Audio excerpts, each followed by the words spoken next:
Hello, Facebook Live. This is Heather McManus of Collaborate to Win. I am here every week, every Thursday, to tell you more about product knowledge to help you be able to sell products to your clients, know more about each thing, and tips and tricks to make the client understand better and you understand better.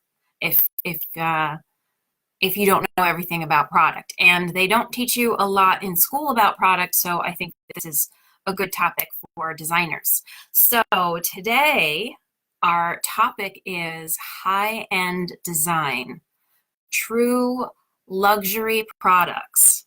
And I think that there are a lot of designers who I talk to that say, I don't have the clients for that. I wouldn't know how to sell it. I don't know why it's so expensive. And so I wanted to talk about this today because I want to change your mindset about it first off. So I'm going to start by going over all things high-end, okay? Because there's high-end products in every aspect of our lives. So recently I was watching a Netflix special with my husband about hypercars, and he's a car guy. He's very into Formula One and all that stuff. He's gotten me into it. I have a favorite driver. So, we go up and we watch up in Montreal and see all of that, and it's the high-end world of race car driving.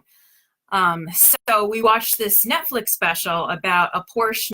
Well, it wasn't about the Porsche, but my husband said something so like, wow, that I wrote it down and I thought I got to share this with people because I knew this was the topic we were going to talk about this week. Hi, Sally Brown. Thanks for joining. So this Porsche comes on. It's a 918 Spider. And if you don't know anything about cars, this is going to shock you, okay? So it's $800,000 for this car. One car, Porsche, $800,000. And my husband says, that's actually a really good value. Total straight face. He means this. He is serious. That's a really good value. $800,000 for a car. Okay, so if somebody like my husband can say that, trust me, your clients say this kind of thing all the time.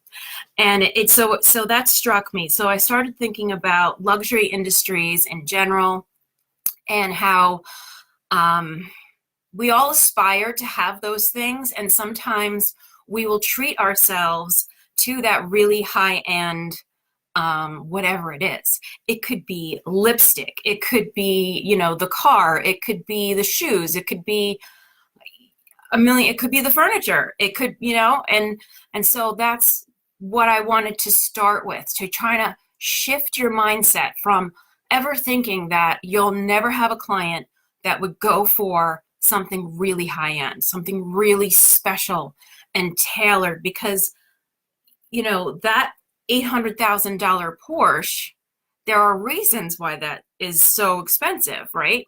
And you're not just going to buy a different Porsche that's, the commuter that you could say is the same.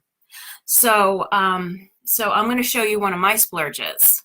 Okay, so this was a big deal for me. I got myself a Louis Vuitton this year, and I didn't grow up with money, so this for me is a big deal. And what I love about this purse, it's so lightweight, even though it's leather. It doesn't weigh a lot. I have so many purses that weigh like 30 pounds with nothing in them because they're just made, kind of poorly, and they're heavy. Another thing I love about this right here. This is like wearing a sneaker tread, so that it actually stays on your shoulder and doesn't fall down constantly. And it's these little details that make quality pieces worth more and valuable. And the stitching on it is beautiful. The design is beautiful. So beyond the name and that name recognition, what you wind up with is some quality piece that will last longer than other pieces, and just functions better. So that's the world of high end. There are reasons for it, and there are places where we allow ourselves to splurge, and places where we think, oh no, it shouldn't cost that much, and I'm not going to buy that. So I want to open you up to the idea that your clients should have some really high-end stuff in their houses, even if it's one piece.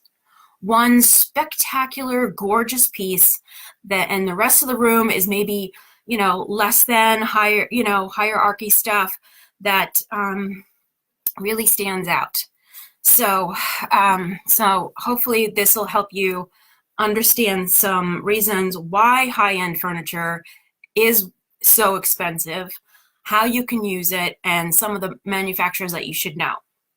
So I want to talk about, and you know what, when somebody says they want to buy that high-end thing, they're buying the story behind the product and the dream of the product. So knowing why something is high-end is how you sell the high-end, because the client wants to hear where it was made, how it was made, who it was made by. They want the whole pedigree story of why they would spend this money for a really nice piece, some really gorgeous statement piece. So that brings me to this really funny word. Okay, you ready? This is really funny. The word fine. The word fine never actually means fine. Fine is supposed to be like meh, right? But it never means that. If a woman says to you that she's fine, you're in trouble, right? Any woman listening to this, you could deny it if you want. If you tell your man you're fine, he is in trouble. He better start apologizing and complimenting you right away. Fine does not mean fine when you're talking woman terms. When you talk the word fine in furniture, it actually means excellent. It means amazing. So why they came up with fine furniture, I don't know, but it actually means really amazing furniture. So I've noticed a few companies using that word that have no business using that word because they're not fine furniture. And I think it's a marketing tool that is hoping that they can trick you into thinking that they're better than what it is. And generally speaking, if you have to tell someone it's luxury, it's not. If you have to communicate that, if you think about it, if you've watched, any commercial on TV that's talking about the watch, the whatever, the really high-end stuff, they don't need to say this is luxury, because it just is luxury and you should know that. And so be aware of companies that will overly use the word fine, because they may not be. Okay, so I have some notes, so that's why I keep looking over here. All right, so the top of the food chain in really fine furniture is Cargus. They're the top of that food chain. And they were recently purchased a couple years back by Kindle, who's also top of the food chain. And they also own Council. So those three companies are under the same umbrella of really like the top. These are the Bentleys of furniture. So they're completely handmade. I would recommend you go to their website and watch some of their videos, because they show you the true craftsmen. They're like artists, really. They carve the wood by hand. They hand paint things. They're actual artists making each piece by hand, taking a very long time to do this.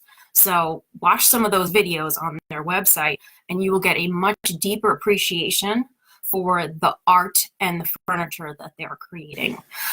So those are a couple of the names at the top of the food chain.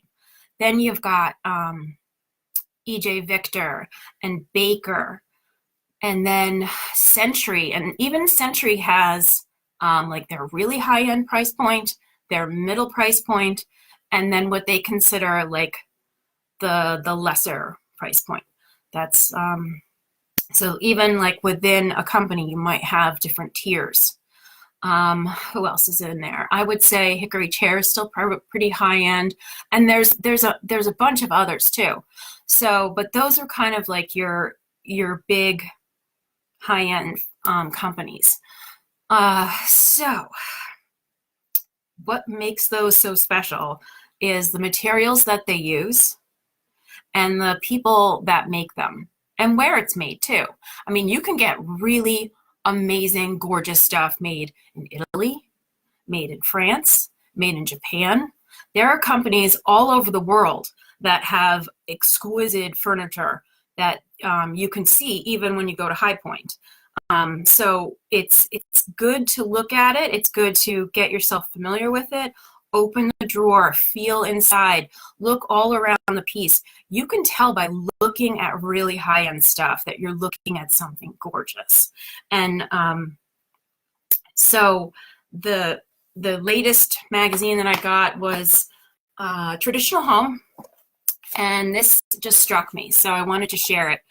This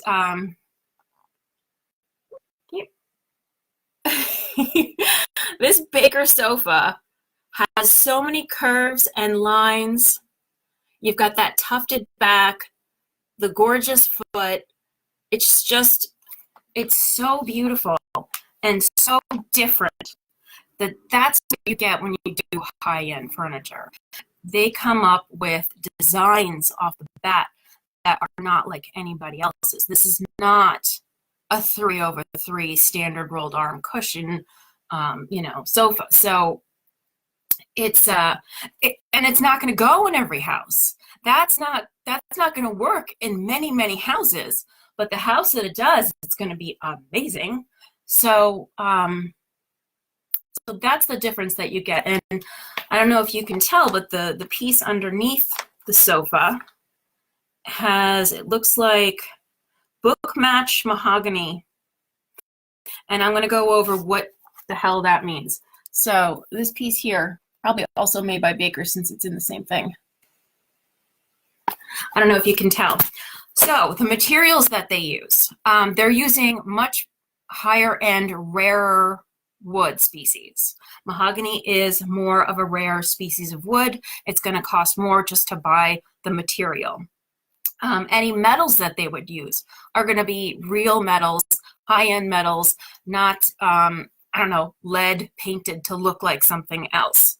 Because there's plenty of ways to have the look but make it cheaper. So when you go with the really high-end stuff, it's true brass. It's real metals. So mahogany is one of those higher-end woods that they tend to gravitate towards, because the patterns that you can get in mahogany are just stunning. If you cut the wood just right, you can get this, what they call flame mahogany pattern. And I have images to show you actually, so that it's educational. Okay, also burl is a very expensive wood to apply to a piece, and you're only going to see it in the high-end stuff. So here is, hopefully this works. This is burl. It almost looks like you're looking at a crater on the moon. This texture is so cool and happens in nature. Okay, so this is a piece that's been done in burl, and this has been book matched. So what I mean when I say that is that they've cut the tree in these pieces that are thin, and so you cut here and you cut here. So now you've got two pieces of wood, right? And the craftsman takes these two pieces and butts them up so that the veins match up, line up, and make this book matched, like butterfly wings, so that the grain is continuing on and looking, I mean, stunning, really different stuff. Now, this is interesting. This is why it costs so much. This here, hopefully you can see that. That gnarly piece of tree, that is where burl comes from. These weird, lumpy, tumory things that grow on trees, that's how they get burl. So most of the tree is just normal wood. And then you've got this little gnarly patch that doesn't even happen on all of the trees, right? It happens on some trees sometimes, and they're going to be different shapes and odd sizes, and each one's going to be completely different because it's made from nature. So they cut these pieces and slice that bit of stuff to create burl. So you'll never get like an enormous piece of burl. You know, you're always going to have these little pieces that they then like patchwork together to make up a piece. And similar to burl is curly maple. So obviously it's made from maple, and same thing, where you get these weird spots is where you can find the curly maple things. Sometimes it's where like a new branch will spread out, and that area will have some interesting pattern that they can use. So here is curly maple. It's even harder, I think, more rare to find a curly maple.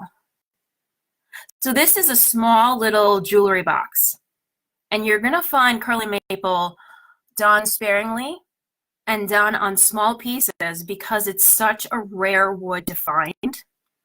And if you look at that pattern, it's just so beautiful, so different. It looks like water, you know, like the Caribbean Ocean, right, when you walk in. It's really cool, really unique. And this piece, they almost didn't put any stain on it. They kept it really raw and just polyurethane, sanding it forever, I'm sure, and put a protective finish on it. And because it has such a light finish, you can really appreciate the grain pattern that's on that. Versus, this is also curly maple.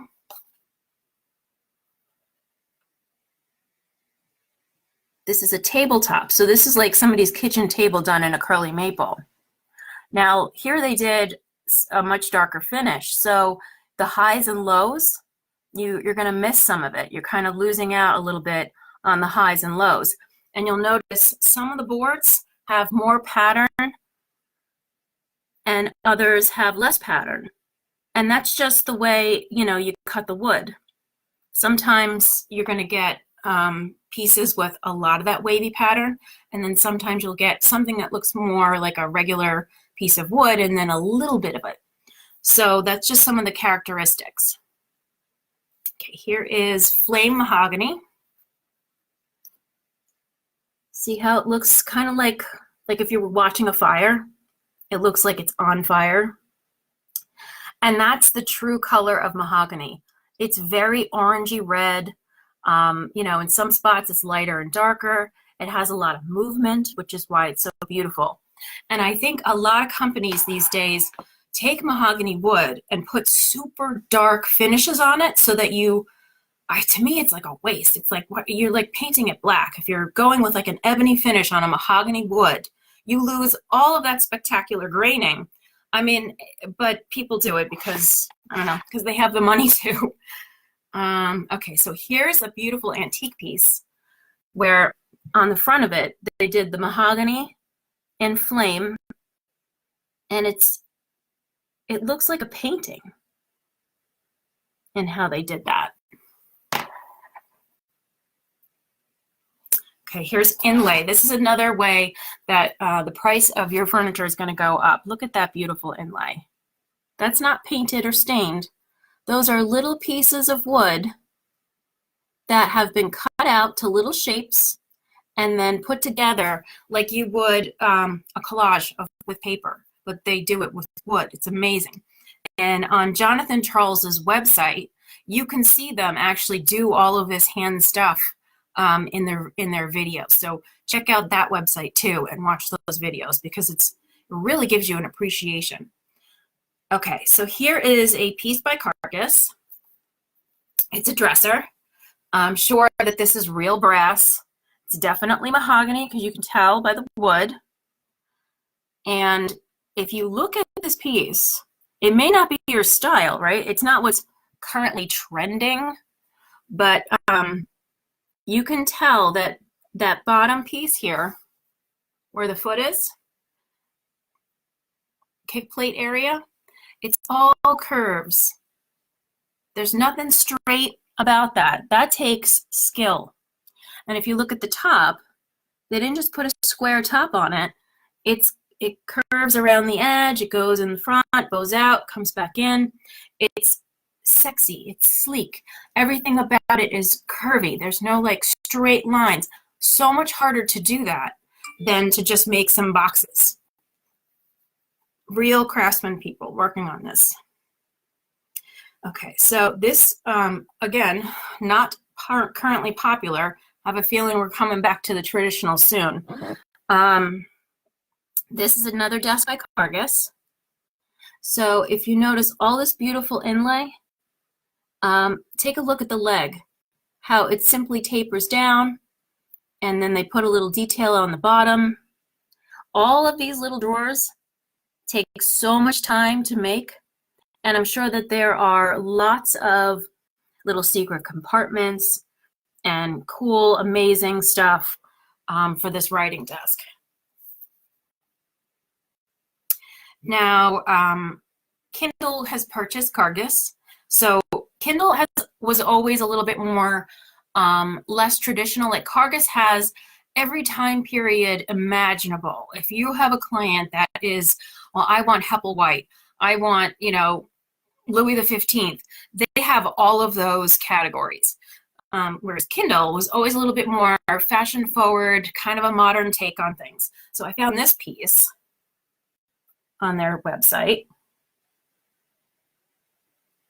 And this is using inlay in this checkerboard pattern with these awesome knobs and a white bordered cabinetry. Check this detail out. It's really cool. So you can still have very high-end, very beautiful things and have a modern take on it. And it's stunning. And you can just tell by looking at something when it's made well and it's high-end. You may not have to know exactly how it's all made and what species of wood it is, but you can tell by looking at it when it's really stunning. So those are the examples I wanted to share with you. And I would encourage you to find out more about the high-end because honestly, your clients probably want it. If they're in a position to hire an interior designer, they have a little more money than you and I. Our clients do not have the same budget that we do. And I'm speaking in broad terms. There may be some of you watching right now who are trust fund babies who have like tons of money. You grow up with it, all your clients have money, and it's not an issue for you. But I do find that a lot of interior designers have these money gremlins in your mind that kind of talk you out of even showing the high end to your client, when that's really why they're coming to you. They want to see the special thing that they're not going to see in the store. They want to hear about the story behind Carcass and how it's still made in Michigan and how, you know, it's been in business for, I don't even know, probably 150 years. And that, you know, it's X generation and, you know, like the whole history of the pieces that you sell. They want that story. They want to know that stuff. And trust me, when their friends walk in, and maybe it's the entry piece, right? When you walk in that you know, spent a little more on and gave them something, gave them an option that was higher end, very different, really beautiful stuff, their friends are going to walk in and say, oh my God, that table's gorgeous. And that client will say to them, well, yes, my designer got that for me. It's from this company and it does this and it's that and blah, blah, blah. And they will love being able to share the story of that piece of furniture with their friends and plug you in as the designer that was able to find that piece for them. So I encourage you to think high end, even if it's just one piece in a room, one piece in a house, or just go a little above what you're comfortable with. Check out some things. Don't eliminate it because you think my client's not going to afford that. They don't have the budget for it. If you educate them and tell them, this is why it's better, this is why it's special, especially if they can see it in person. And I know that's just unbelievable difficult these days. If you do take them to a showroom, it's hard to find, and you want to not use up someone's time that way. So that does make it hard.